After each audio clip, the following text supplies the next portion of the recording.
के प्रतापी राजा सगर का राज्य अत्यंत समृद्ध था।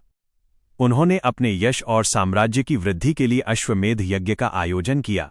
यज्ञ का घोड़ा जब पूरे पृथ्वी मंडल में घूम रहा था, तब देवताओं के राजा इंद्र को भय हुआ कि सगर का प्रभाव बढ़ जाएगा। इंद्र ने छल से यज्ञ का घोड़ा चुरा लिया और उसे महर्षि कपिल के आश्रम के पास बांध दिया। घोड़े की खोज में निकले राजा सगर के 60,000 पुत्र पृथ्वी खोदते हुए कपिल मुनि के आश्रम तक पहुंचे।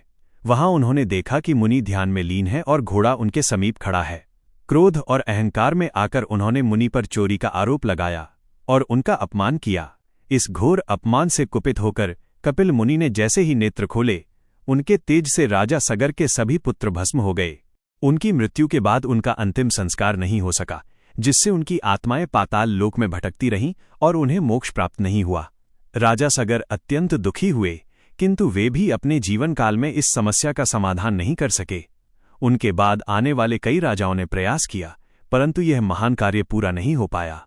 अंततः राजा सगर के वंशज राजा भगीरथ ने अपने पूर्वजों को मुक्ति दिलाने का निश्चय किया। उन्होंने अपना राज्य त्याग दिया और हिमालय की ओर प्रस्थान कर कठोर तपस्या आरंभ की।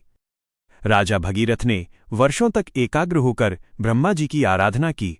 उनकी तपस्या से प्रसन्न होकर ब्रह्मा जी प्रकट हुए और गंगा को पृथ्वी पर भेजने का वरदान दिया, किंतु उन्होंने ये भी बताया कि स्वर्ग से उतरती गंगा का वेग इतना तीव्र होगा कि पृथ्वी उसे सहन नहीं कर पाएगी और नष्ट हो सकती है।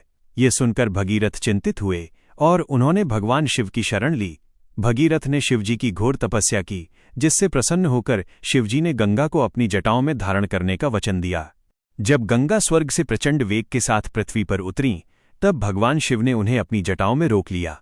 गंगा कई वर्षों तक शिव की जटाओं में उलझी रहीं, फिर शिवजी ने उन्हें धीरे धीरे मुक्त किया।